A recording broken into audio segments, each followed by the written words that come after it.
Good morning and welcome to the NBA Daily for December 6, 2024.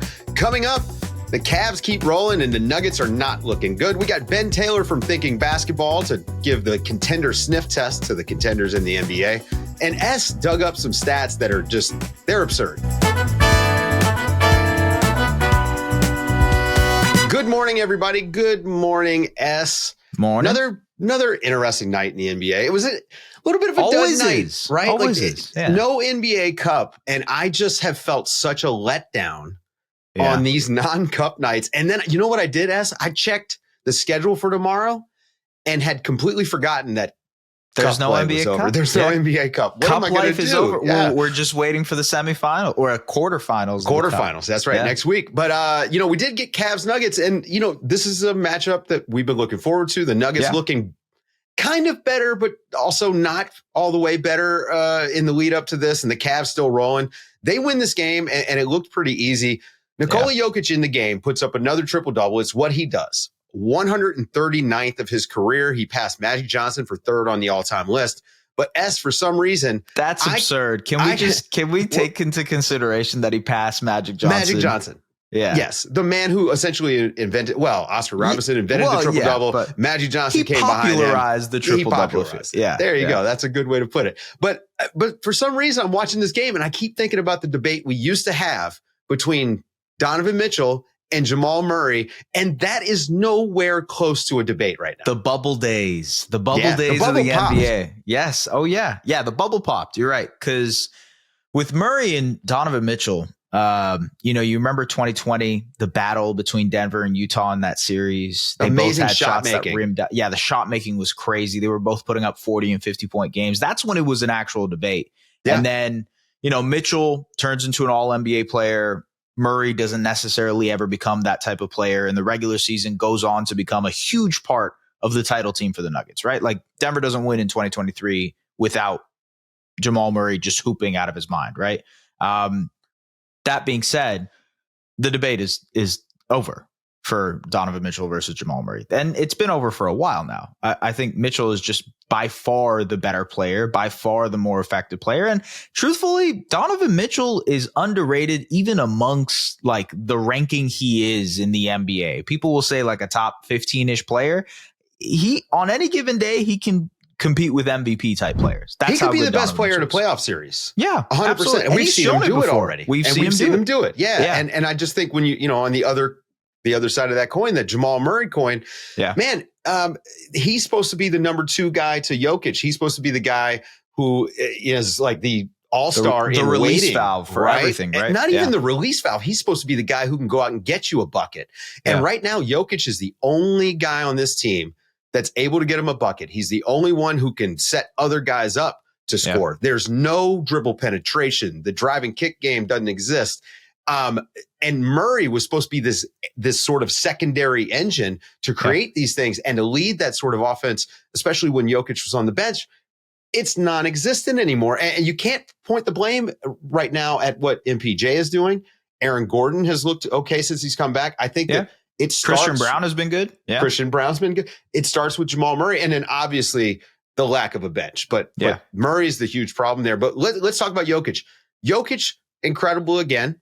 He puts up the numbers that he's always going to put up, a 30-point triple-double. And plays 39 minutes also. This is the workload thing again. And what he's doing on the season, there's no one more important to their team. They may not win enough for him to win MVP, even though he could be just so statistically overwhelming in the stat sheet. Yeah, that they may not win enough for him to get it. I mean, give me the numbers. You've got the numbers. I've got the numbers here. Yeah. So NBA TV posted this earlier. So Jokić on off, right? How the Nuggets do with and without Jokić. All right. Number 1 offensive rating with Jokić, 30th without. First net rating, 29th without. Field goal percentage, first, 30th without. 3-point field goal percentage, first, 28th without. Assist to turnover ratio, first, 28 without. Like that's absurd. That doesn't even make sense. Like that is a staggering difference. Obviously, he is the best player in the NBA. That is what his impact is, right? LeBron James, prime LeBron, his impact on like those Cavaliers teams, the early stint Cavs, you would probably see numbers similar to this. But this Nuggets group is like more talented than the early Cavaliers teams. You know what I mean? They have tons of talent starting wise. The starting lineup is talented. The bench, they don't have that level of talent. And I think that goes back to Murray because yes, Murray hasn't been the guy. Murray hasn't been as efficient. You know, this is the worst efficiency he's had since his rookie year.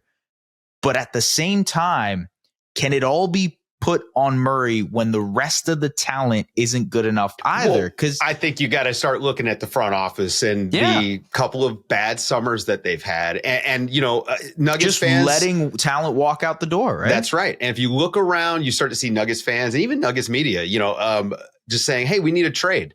But is this the guy you want to make the trade? Right. I don't know. As there was the Grizzlies played. They did. Yes. Yeah, Ja Morant was out there for a little bit. The Grizzlies wound up beating the Kings, but Ja Morant gets suspended in this game. And this is probably the biggest story from the game. Yeah. He contests a DeMar DeRozan mid-ranger. It's a close game. It's 98-97. They're going back and forth. And it winds up looking on replay like a great contest. Like he's very close to the body. The referee doesn't have a good angle on this, but again, the NBA default is to blow that whistle no matter what. So you get the free throws. Well, Ja Morant had a run-in with the referee earlier. He already had a technical, and he sort of stormed off. And now I didn't see the second part, S. Now I've seen it since. So he storms off, and he's kind of pulling at his hair, and you can see he's frustrated. He's like punching. And he's hitting his own fist. That's right. He's talking to himself, and he's frustrated. But then after, he points at the ref, and apparently that's just a no-go. So he gets tossed for what was a missed call, which in the last 2-minute report, as we have been hammering on this show every single day, the last 2-minute report, they admit they were wrong. And so he gets this, it's a stray technical essentially because he knows he's right. Yeah. It's just, I think it's funny the difference between what certain players get away with. Like, have you ever watched Draymond Green talk to a ref? It's never below like 20 decibels. You know what I mean? Right. Like he's constantly screaming at the refs, and he's afforded the luxury of doing that, right? No matter the history, no matter the ejections and everything that Draymond has had to deal with. Ja, on the other hand, for some reason, very quick with the whistle when it comes to ejections, when it comes to techs. It's just the way that it is. For what it's worth, you mentioned it. The Grizzlies still went on to win this game. He went on to win a game. And Ja was awful. Ja wasn't in the greatest. Yeah, he was not good. In a lot of ways, the refs did him a little bit of a favor. Have helped. Yeah. Do us a favor. Stick around. We got Ben Taylor. Have a great conversation with him about the contenders. You may know our guest today from his podcast or his YouTube channel, both called Thinking Basketball. Here to think and actually talk a little basketball with us, Ben Taylor, my good buddy. How's it going? How you doing? Now, just so I can be transparent and honest with the audience, Dave said, do you want to come do the podcast? I said, no, I cannot do the podcast. He did say no. And then he said, well, we're going to play a game. And I said, when do I come on? At what time should I come on to play this arbitrary game where we talk about basketball? Listen, podcasting empires are built on arbitrary games. And we were just thinking, you know, we talk a lot around here, me and S, we talk about the contenders all the time. And Ben, you're one of the best basketball guys in the business when it comes to thinking basketball. Debatable, yeah. So I want to know, you know, who are your contenders right now? I think, you know, Boston and Cleveland are so obvious, but what's your list look like when you're thinking about the folks we're going to be looking at in June? Wow. So I guess that's a good place to start, because one thing we do a lot on our show, and whenever we have this conversation, is we have what Cody likes to call, my co-host, he likes to say, the inner circle. Right. Who is in the inner circle? And these are teams that we really think are strong title favorites, you know, that are going to emerge at the end of the year. High probability that if you took your inner circle and you ran the season 100 times, almost every time your inner circle is going to win a title. That's the idea. Yep. So for me right now, it's obviously Boston. You did not say Oklahoma City. I would put them in the obvious category. I should have. Very, very deep inner circle. Yeah. Yes, exactly. And then I'm not even sure I don't know right now if I have a third team in there. I really don't. Yeah. Not as high on Cleveland as a lot of people think. Well, I think Cleveland's great. I think they're great. I think they're going to win a lot of games. I think they're going to be good in the playoffs. The question is, when we get down to the end of the year, you know, are they able to compete in a playoff series with a team like the Celtics in the Eastern Conference. Yeah. I don't know if they're going to have another team. We can talk about whether we think there's another team from the East in that like real inner circle spot. But I think Cleveland's very, very good. I'm just not quite sure yet mathematically if they go inner circle or they go in whatever this next tier is of like very dangerous teams that could challenge the inner circle. In the conversation, like the bowl, the bowl of the arena, whatever it is, if the arena is the inner circle, whatever. I'm lost. They're not courtside, is what he's saying. They're like lower bowl, but not courtside. Respectable seats. You can take a date. Seats. They can take a date to the game, but they're not sitting courtside. So then, what's the West look like for you? Well, let me just stay with Cleveland for a second. Okay. Are you guys comfortable with them on the same line as the Celtics and even a team like OKC? No. I haven't. Okay. Just below. No. Yeah. I think it's a very much so like prove it thing for 100%. The Cavaliers this season. That's what it is, right? Yeah, I think so. Yeah. But like I said, I think the offense is real. I think they're going to be very good. I think they're going to win a ton of games. I think they'll be fine against lower echelon opponents in the first, maybe second round of the playoffs. Yeah. But I've had this thing for a long time, guys, where I say, are you a 2-round team in the postseason or are you a 4-round team? Because it's one thing to be able to win 2 playoff series in the NBA playoffs, but to win double that, to win 2 more series, very hard. Both times you almost always have to beat another championship level team. That's a different gear to get to. And I think Cleveland's been good enough right now that in my head, I'm like, well, they're flirting with it. Right.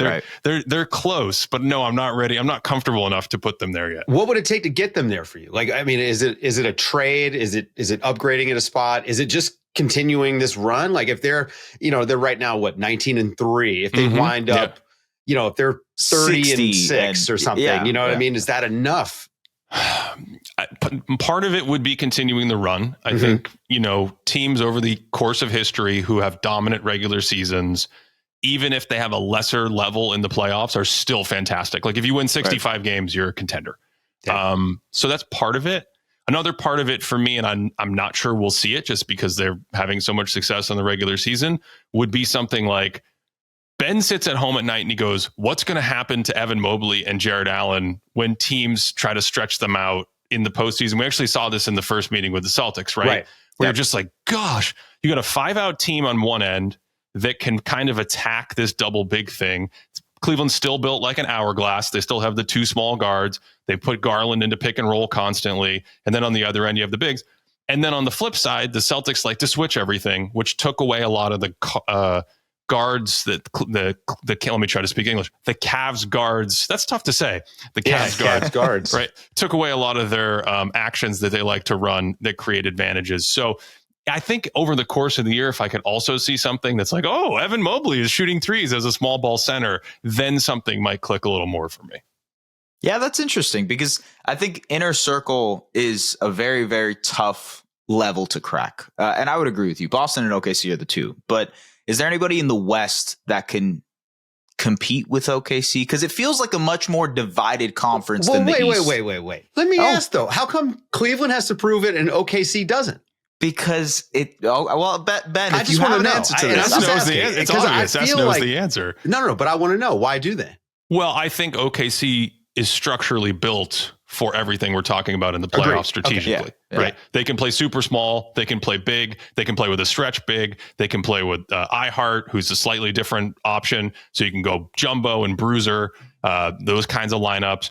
They already showed last year kind of the template that they're going to have in the postseason. I mean, they played Dallas neck and neck in a great series, and Dallas made it to the finals. So I do think OKC is kind of built to have fewer questions when we get to the playoffs. And, if we stack up like best players in a playoff series, which I'm not a huge fan of, huge fan of. I think I wrote the book going against that, but Shea last year came to the party and he's like, hello, I belong. Right. Tough shots, like all kinds of defenses you want to throw at me. You're going to get a certain level from me. And then, the other guys in OKC, I just think Jalen Williams and Chet Holmgren are kind of built for playoff basketball. We'll see. But yeah, the postseason is like bend but do not break. And I feel like there are many, many more versions of the Cavs breaking versus OKC being able to bend but not break, right? Like the flexibility that you have to be able to guard 1 through 5 and whatnot. But okay, now by all means, get back to the West. Anybody else in the West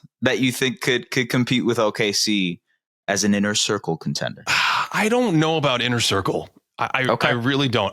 There are a bunch of teams in the West, and we can talk about them that I think are really good. Yeah. Mavs, Grizzlies, Thunder. We talked Thunder, but Warriors. I think Grizzlies feel like a regular season kind of like they can win games in regular season. I think they've got like Cavs East worse problems or West than Cleveland does come playoff time. But that's such a good call. Also depressing because I think people still don't realize how good Memphis is. Right. I think as of today, Ja Morant in the games he's played, they're like plus 15 per 100. When he's on the floor, which is the 5th highest net rating of any player in the league, regardless of minutes. Yeah, when you have a guard who gets 2 feet in the paint every time, as often as he does. This is what I mean. New York, we're seeing it with the Knicks and what Jalen Brunson is able to pull off there. Like if you get 2 feet in the paint consistently, you just create good offense for other people. This next tier, though, is almost in a year like this where you have a lot of parity. The league has continued to shift. We've gone through this pace and space revolution. I'm almost more fascinated by this sort of like next group of where did we put them in the stadium? They're not courtside, but they're somewhere in the lower bowl. They're walking around like Dave DuFour in a summer league event, like just lurking in the lower bowl. You never know when they're going to come out of the woodwork. But they stand out, right? Well, you can spot that head from a mile away. Right. Yeah. So these are teams like Dallas for obvious reasons. The pedigree, the talent, as we've talked about on our show, I think like Luka's built for the playoffs. Oh yeah. And then you get teams, I think in the West, there's a couple question mark teams. Denver being the champ a couple years ago, kind of struggling, but it's always like the big question is always like Jamal Murray, Michael Porter Jr. Are they going to show up and look like all-stars? Are they going to get lost in the shuffle? What happens when they start clicking? They have that home court advantage. They have that guy. And, like Nikola Jokić, he just the most guy maybe ever. What's going on? Like 35-13. You watch a game with him. He has like 32 points, 12 rebounds, 7 assists. You're like, that wasn't that good of a game. He was plus 23 the other night in a game they won by 4 points. Yeah. And that stuff stands out, and it's every single night. Yep. So there's these interesting teams that are lurking.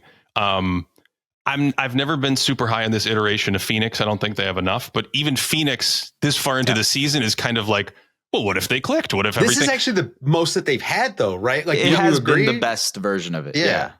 How about like the Timberwolves? Because they have looked rocky to start the year, and it does look shaky.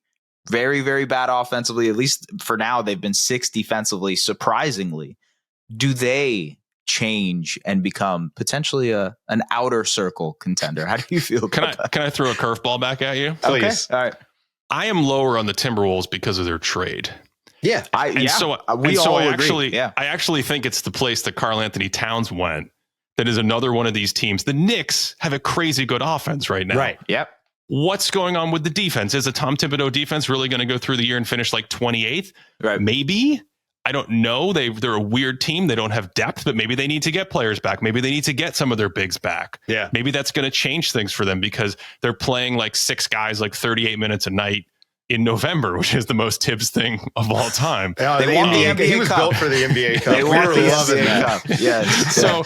So teams like New York, and I have to come back to Memphis. I just don't think people realize sort of how weird and wonky and destructive Memphis is, but they're probably, to your point, like a West version of Cleveland when you get into the playoffs. Maybe that depth and that transition pace. I mean, they're so far ahead in transition offense that it's almost comical. I can't remember ever seeing anything like this outside of great offenses of 7 seconds or less Suns or things like that. So that's how I kind of size that up. They've also, that Memphis coaching staff has always tried to find ways to either they're trying to speed up their possessions or get more possessions. Remember, they were ahead of the curve on offensive rebounding when Steven Adams was there, and they always led the league in shot attempts. Which, if you don't have good shooters, get more shots up, and it just makes sense. So so is there any way that the Warriors can make it into your I gotta ask because it's a podcasting question. I'm riding this wave. I told everybody, I was like, hey, top 5 defense, and they've been making me look good until the last 2 weeks. We don't talk about that, but what do you think? I would put them in this group as well. They might be on the lower end of it right now because, again, they're running like 11 deep in the regular season, which is super fun and it's awesome and wild. But how does that work in the playoffs? And I would want to see more, if they, when they're healthy, when Draymond plays, when Curry plays, these guys have missed some games. To your defense, Dave, they've missed some games recently. Like when they're healthy, if they all play and they finish the season in those healthy games at like a 56 to 60 win pace, I think there's enough craziness in basketball that you can get them in this conversation as well. And I think that's part of what makes this so fun, because the last thing we haven't talked about yet is playoff coaching. Right. And it's like, I trust Taylor Jenkins, but he doesn't have a ton of playoff coaching experience. I think Mark Daigneault. Mark Daigneault, and right. I just think he's been fantastic as a coach. Joe Mazzulla, that team is so well coached. They're like a machine, and you saw it through the playoffs and certainly in the finals. So maybe some of the differentiator with this group is like, how much coaching experience do you have? What kind of coaching chops do you have when you get into a playoff setting? But I just think, how many teams did we get in this lower bowl group of the arena? Like 5, at least 5, maybe 6 or 7. I think those are the fun teams. And we haven't even mentioned what happens if Paolo Banchero comes back, right? And somehow that whole Franz thing is still this good. Well, exactly. Those are the types of aberrations that are interesting, because like the Rockets and Magic are top tier defenses, but have not been good offensively. And like, can you win that way and make a run with that type of that type of structure in the modern NBA? I don't know. So it's a playoff defense. That's the thing about Orlando that I keep coming back to, and why they're so interesting to me. Very good. Especially this run without Paolo. So anyway, look, Ben Taylor, thank you very much, guys. Check him out. If you just Google Thinking Basketball or DuckDuckGo, if you're like me, Thinking Basketball, you'll find the Patreon, you'll find the YouTube, you'll find the podcast. Ben Taylor, thank you very much. So we spend every night in a little group chat when we're watching games, guys. And, this is kind of how we pull the show together. Talk to you more than my girlfriend. Yes. Well, my wife. I should probably say. Your wife, I talk to you more than my girlfriend. You talk to my girlfriend more than I do. No, it's true. Another thing. But just, so we were kind of coming up with ideas, because this is supposed to be the fun time, right? The fun segment. Yeah. And S was saying, there's some crazy stats we could talk about. And then he told me one of them, and I hate to say it, but I kind of wish I would have heard it on air, because my reaction was shocking. And so, S, let's just jump right into this, because this first stat is crazy. Absurd. It's absurd. So the Oklahoma City Thunder destroyed the Toronto Raptors tonight. Wasn't even close. Just got mollywopped, as you will. Mollywopped, that's right. In the first half, OKC had 18 steals and blocks combined. Toronto had 15 made shots. That's That's so incredible. Like, that's a level of ineptitude that usually you don't see out of the Raptors until the fourth quarter, right? Like, they normally don't do that till it's 6 minutes to go and they got a 10-point lead and they stop running offense. Shout out to them for getting into their stuff early. It was tough. That's bad. It was a very bad. I mean, OKC's defense was just unreal. Alex Caruso was at another level. Honestly, that first half with all those turnovers and that is sort of what their season has been. If you were to ask me to describe OKC's first 20 games, just watch the first half of them against the Raptors. Yeah. All right. Well, they're the number one defense in the league for a reason. Okay. Another one. There's a player right now who has taken 71 threes over his last 5 games. Can you guess what player that is? 71 threes over 5 games, which is absurd. He also is, I believe, right now he's leading the league in 3-point attempts. Although, Oh, well, it's not LaMelo, because he probably missed too many games. Man, that's a tough one. You know what? You want me to tell you? Off the top of my head, I would think like Anthony Edwards or someone like that. But okay, it's actually LaMelo's teammate, Brandon Miller. Wow. 71 threes over his last 5 games. And obviously, since LaMelo's been out, he's just letting it fly, man. They've given him the green light. And he's taken like catch and shoot jump shots, pull up jump shots, all of the above. Are you on the same page with a lot of people that feel like he's actually the franchise guy there, not LaMelo? It's hard to say with LaMelo. He's just been injured all the time. That's the part. Like, I actually think they've played really well together. They blend well just because Miller is such a great off-ball player. Kind of reminds me of like young Paul George in the sense that he can just create off of the catch, right? Like the pin down stuff that they run for him and offensively is really, really fun. That being said, I think he has more on-ball juice than like you can kind of see. And so now they're giving him the opportunity to do that. He had that opportunity last season, with LaMelo out. Maybe he gets more now. So 71 threes. That's over his last 5 games. Kind of absurd. I mean, you talk about he loves Paul George, right? Yeah, he's a big Paul George's GOAT, right? That's true. Yeah. Okay, one more stat for you. There was one player tonight who notched their first career triple-double in a win. Ooh. Do you know this? Ayo Dosunmu. Wow, listen, this is one of the things about watching so much basketball is I actually do know what happens in most of these games. Yeah, Ayo Dosunmu had a triple-double. He was great. And what I loved about it was, and again, this is another blowout.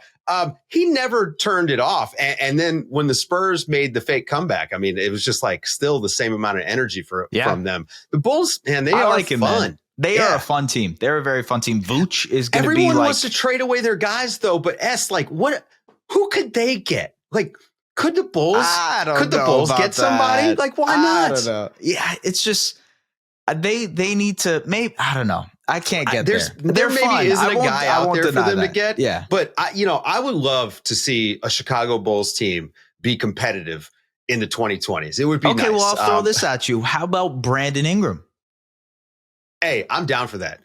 Free Brandon Ingram. We got to get Brandon Ingram into the playoffs. I want to see that shot making. We saw that. We saw some of that shot making last night when the Pelicans surprised the Suns, but no Kevin Durant for the Suns. So they're going to have a tough time here the next couple of weeks. That's going to do it for us today. Thank you guys for listening. Thanks to Ben Taylor. Go and check him out over on Thinking Basketball, YouTube, Patreon, the podcast, wherever you listen to podcasts. For Es Baraheni, I'm Dave DuFour, and this has been the NBA Daily. Thanks for waking up with us.